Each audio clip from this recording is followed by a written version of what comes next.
भाई लिटरली शुभमन गिल ने अपने पजामे में टट्टी कर दी थी। अबे पाकिस्तानी बॉलर ने मार मार के बुरा हाल कर दिया हिंदुस्तान का। सबसे पहले तो हम और आपके साथ पूरी शिद्दत के साथ लानत पेश करना चाहेंगे उन लोगों के ऊपर जिन्होंने ये मैच शेड्यूल किया था।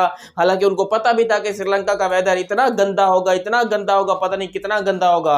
और ये मैच बड़े ही आराम से कतर में भी करवाए जा सकते थे, ये मैच बड़े आराम से यूए में भी करवाए जा सकते थे, ये मैच बांग्लादेश में भी करवाए जा सकते थे। लेकिन नहीं, इनकी गांडों में ऐसा कीड़ा था कि भाई मैच जो है वो श्रीलंका में ही खेलना है, वहीं पर हमने प्रैक्टिस करनी है, पिचेस वगैरह भी हमारे हिसाब की होंगी, ये होगा वो होगा। तो उन सब के लौड़े लग चुके हैं जितने भी ये नजम सेठी वगैरह थे या फिर एशियन क्रिकेट काउंसिल जिन्होंने इस वर्ल्ड कप को पूरा शेड्यूल किया, उन सब के ऊपर शदीद किस्म की लानत बरसनी चाहिए। क्योंकि ये चीज पहले से बताई जा रही थी कि भाई श्रीलंका का वेदर 2 महीने पहले अनाउंस हो चुका था कि भाई वेदर बहुत खराब होगा। फिर भी इन भड़वों ने क्या किया कि भाई वेदर को जो है इग्नोर किया और पाकिस्तान इंडिया का मैच रख दिया इस बात पे।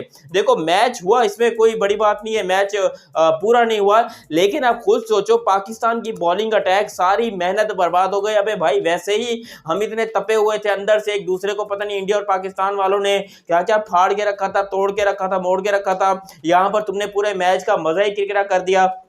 देखो पहले तो रोहित शर्मा और जो हमारे शुभमन गिल हैं उन्होंने जिस तरह की शुरुआत की ना बहुत आउटस्टैंडिंग था। रोहित शर्मा ने वो जो फ्लिक मार के चौका लगाया, बहुत बढ़िया जा रहा था सब कुछ, लेकिन बारिश आई, आधे घंटे का ब्रेक था और आधे घंटे बाद जैसे ही वापस आए, यकीन करें शाहीन शाह अफरीदी ने तबाही मचा के रख दी। शाहीन शाह अफरीदी ने ग्राउंड से विकेट उठा के शुभमन गिल के पिछवाड़े में डाल दिया और बोला कि भाई यहाँ सुना कैसा है। अबे भाई इतना नर्वस हमने शुभमन गिल को कभी जिंदगी में नहीं देखा है। हालांकि वो आईपीएल में आप उसको प्रिंस कहते हो, ये कहते हो, उसकी शक्ल बिल्कुल 12 बजे हुए थे शक्ल के ऊपर, जैसे कहां पर उसकी टांगे कांप रही थी, पैंट नीली से पीली हो गई थी, उसका हाल बहुत बुरा था। वो कोई भी इंसान देख के बता सकता था भाई ये ज्यादा देर का मेहमान नहीं है, ये बस 2-4 बॉलें जाया करेगा और निकलेगा। और ऐसा ही हुआ, शुभमन गिल ने कोई 32 बॉलों में 10 रन स्कोर किए और कोई 26 के स्ट्राइक रेट से, और फिर आउट होकर जो है वो दफा हो गए। फिर आए द किंग विराट कोहली ने आकर बोला कि भाई मैं हूं ना कॉन्फिडेंट। विराट भाई का बहुत अच्छा था। देखो ये जो भी हो इंडिया पाकिस्तान के मैच में विराट का कॉन्फिडेंट हमेशा ही होता है।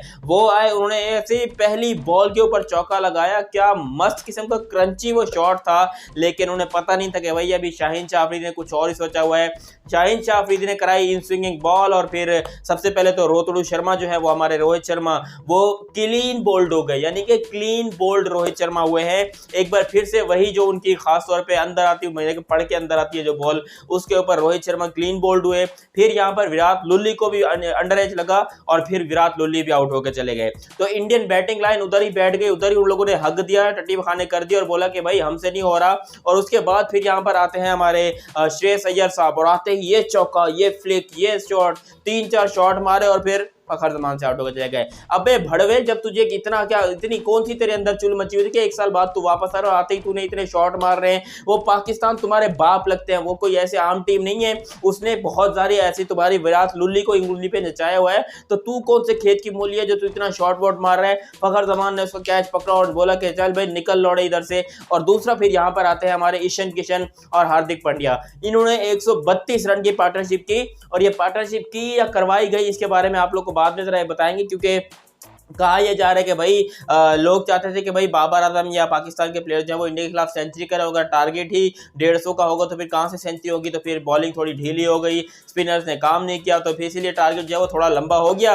जब पाकिस्तान को लगा कि भाई अब टारगेट अचीवेबल है तो फिर उन्होंने दोबारा विकेट लेना शुरू कर दी और इस तरीके से इंडिया की पूरी बैटिंग लाइन का बेड़ा गर्क हो गया 266 रन के ऊपर, जो कि एक वक्त पे लग रहा था कि भाई 300 से ऊपर जाएंगे। और यहीं पर जो है इंडिया की बर्बादी शुरू हो गई। इंडिया को पता चल गया कि भाई हमसे तो ना हो पाएगा यो, हम तो भाई यहाँ पर कुछ कर नहीं सकते। तो उन्होंने क्या किया, खलाई मखलूक से अपना जो ऊपर भेजा हुआ ना चांद के ऊपर, वो चंद्रयान वगैरह, वहां से बारिश बरसा दी और इस तरीके से यहाँ पर पूरा पाला के लिए ग्राउंड बारिश से भर गया और इस मैच को कॉल्ड ऑफ कर दिया गया है।